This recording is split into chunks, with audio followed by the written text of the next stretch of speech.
Sahabat entrepreneur, salam hebat luar biasa. Kali ini edisi spesial. Saya berada di kediaman. Kalau jalan-jalan ke Bali, Anda pasti ingat yang namanya Pusat Oleh-oleh Krishna. Hari ini kita ketemu sama ownernya, yaitu yang kita panggil dengan sebutan Aji.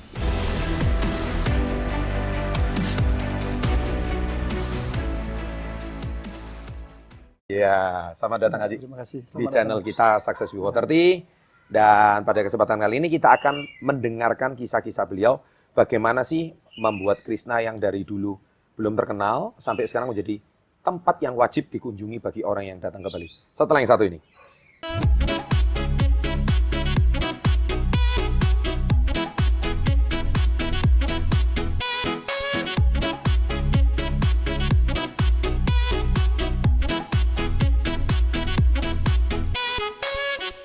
Oke, Aji ya, selamat datang di channel kita. Kalau biasanya Anda sudah nonton Aji ya di beberapa channel yang lain, Anda seperti tahu bahwa Aji ini punya masa lalu yang cukup kelam. Ya, kalau boleh tahu, Ci, diceritakan sedikit masa kecilnya itu gimana sih, Ci? Diceritain sedikit. Masa kecilnya udah pasti sangat berat sekali ya. Berat ya. Betul-betul dari keluarga yang sangat miskin, hidup di pedesaan dan serba keterbatasan ekonomi. Iya. Karena orang tua itu adalah petani, ibu pedagang kue di pasar ya. Sehari-hari membantu orang tua.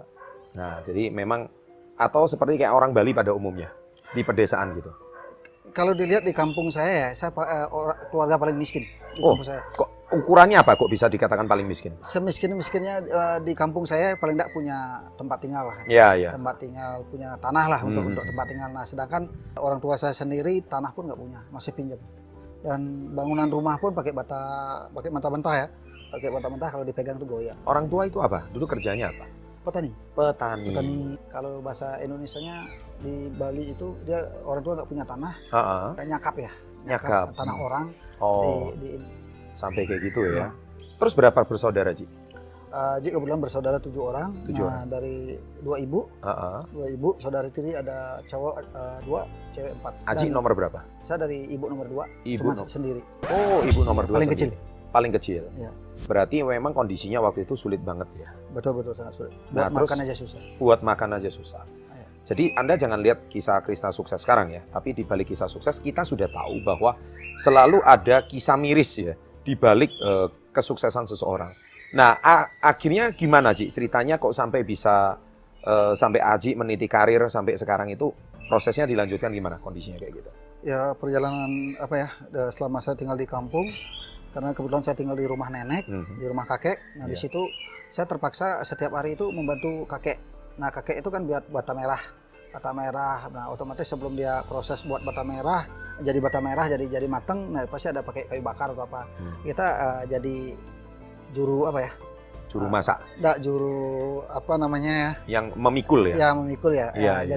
Jadi buruh lah. Buruh. Jadi buruh. Kuli ya istilahnya. Jadi kuli. Intinya kan dari hasil kuli itu kita bisa untuk makan, untuk buat beli. Itu usia berapa, Ji? Masih kecil ya, masih dari SD. Dari SD saya udah kerja. Jadi SD itu udah kerja? Udah kerja. Dan jadi itu buruh. uang sekolahnya dari mana itu? Nah, uang sekolah yang pertama kan pasti dari orang tua ya. Kalau kurang-kurangnya ya dari hasil saya jadi buruh itu. Oh, jadi ya, terutama untuk uang saku ya. Tapi tetap lulus ya sekolahnya ya? Lulus pun karena terpaksa ya. Terpaksa. Dari, pernah nggak naik kelas sih?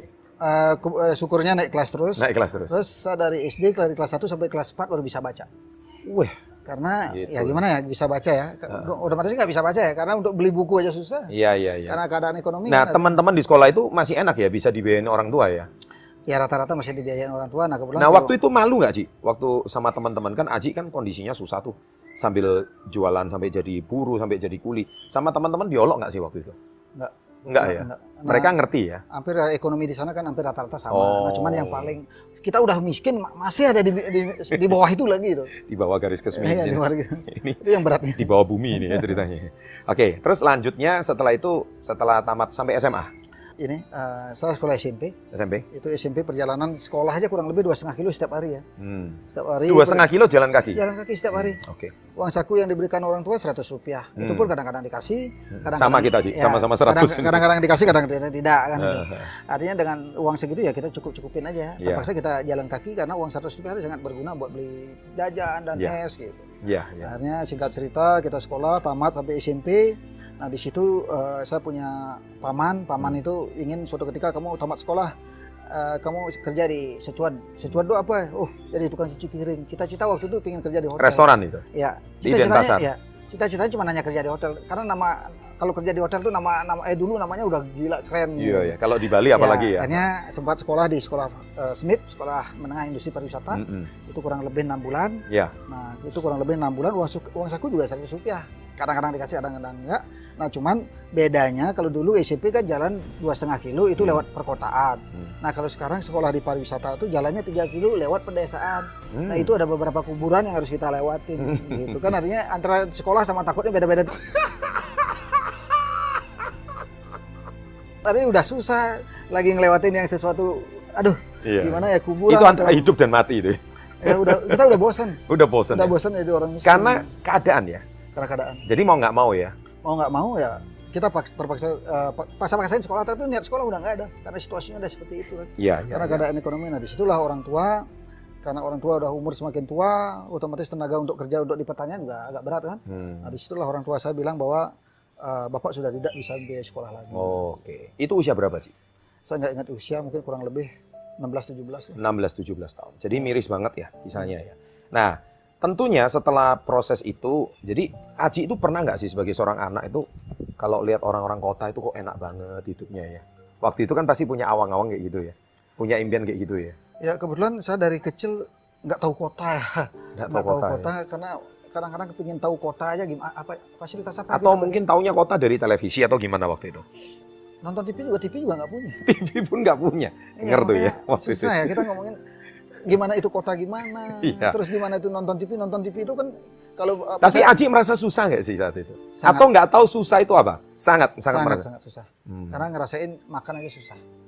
Makanya sampai kapan saya harus hidup seperti ini? Tapi kan teman-teman rata-rata susah juga. Jadi susah-susahnya kan masih ada apa ya? Masih bisa minta uang saku orang tua. Artinya makannya masih nasi putih lah. Kalau saya kan makannya udah kadang-kadang nasi putih, lebih seringnya apa ya? Jagung ya. Jagung. Karena ya, lebih murah ya. Itu pun dari hasil pertanian yang orang tua tanam. Artinya ada jagung, ada ubi. Nah, setiap hari saya bantuin orang tua. Nah, pagi saya bantuin orang tua ke sawah. Nah, sawah itu nungguin apa ya? Kalau udah mulai padi udah mulai menguning, kan saya harusnya bantu orang tua untuk apa ya? Nginiin burung ya, biar enggak padi itu dimakan makan burung. Nah, untuk ngisi waktu itu sambil nungguin ya kita terpaksa bakar-bakar ubi itu. Seadanya ya. Seadanya. Ternyata ubi itu ternyata kalau sekarang udah sukses, ternyata ubi itu sangat penting. Kalau dulu ubi itu berlebihan buat saya. Jadi jangan Anda mengatakan ubi itu makanan tidak bergizi loh ya. Kalau dulu sangat bosan. Tapi kalau sekarang pingin makan. Artinya hidup itu akan kembali lagi seperti dulu. Kembali pada alamnya, kembali pada akarnya gitu. Orang miskin pengen hidup kayak orang kaya, orang kaya sekarang balik lagi. Udah nemu balik lagi ke makanan. Luar biasa, sahabat entrepreneur. Jadi ini sesuatu yang mungkin di kisah yang lain Anda belum pernah dengar, tapi dari sini kita bisa tahu bahwa syukurilah ya kalau Anda itu masih bisa makan ya. Dan kuncinya setelah kita tadi sharing sama Aji, setelah usia Aji di 17 tahun, nah nanti kita saksikan di episode berikutnya setelah yang satu. Kampung memutuskan sekolah karena orang tua nggak mampu, kita lari ke Denpasar. Nah sampai di Denpasar kita mulai berpikir waktu itu naik truk. Kebetulan kan di keluarga itu ada yang bawa barang.